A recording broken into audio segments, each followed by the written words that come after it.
میں اس وقت کیبوتس نیعوز کے علاقے میں موجود ہوں۔ یہ علاقہ غزہ کی سرحد کے بے حد قریب ہے۔ سامنے سے غزہ کی سرحد دکھائی دے رہی ہے۔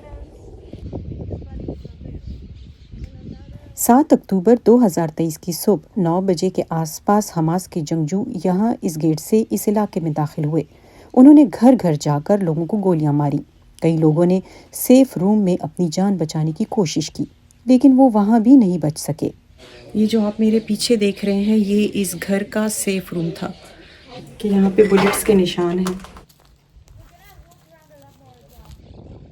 حماس کے جنگجوؤں نے یہاں اس علاقے میں زیادہ تر گھروں کو آگ لگائی۔ 7 اکتوبر 2023 کی صبح تک اس علاقے میں لگ بھگ 400 لوگ آباد تھے۔ اس دن تقریباً 1/4 لوگوں کو یا تو ہلاک کیا گیا یا یرغمال بنا کر غزہ لے جایا گیا۔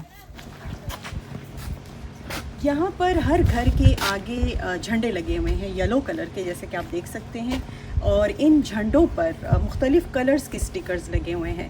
جیسے کہ یہ بلیک کلر کا سٹیکر ہے، اس کا مطلب یہ ہے کہ یہ لوگ ابھی تک ہاسٹیجز ہیں، انہیں رہا نہیں کیا گیا، حماس کی قید میں ہیں۔ اور جن جھنڈوں پر ریڈ کلر کا سٹیکر ہے، اس کا مطلب ہے کہ حماس نے انہیں ہلاک کر دیا ہے۔ اور اس کے علاوہ جو بلو کلر کے سٹیکرز ہیں، اس کا مطلب یہ ہے کہ وہ انہیں رہا کر دیا گیا ہے۔ میں دیکھ رہی ہوں کہ کچھ گھروں کے آگے بلیک کلر کے جھنڈے لگے ہوئے ہیں، تو اس کا مطلب یہ ہے کہ اس گھر کے لوگوں کو 7 اکتوبر 2023 کو اسی دن ان کے گھروں میں ہلاک کر دیا گیا۔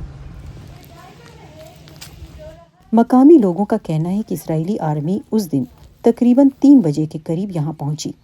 بہت سے لوگ یہ سوال کرتے ہیں کہ فوج کو اتنی دیر کیوں لگی یہاں پہنچنے میں۔ یہ علاقہ اب ویران ہو چکا ہے۔ حملے میں یہاں نصف سے زیادہ گھر تباہ ہو چکے ہیں۔ اب کوئی یہاں نہیں رہتا سوائے چند لوگوں کے۔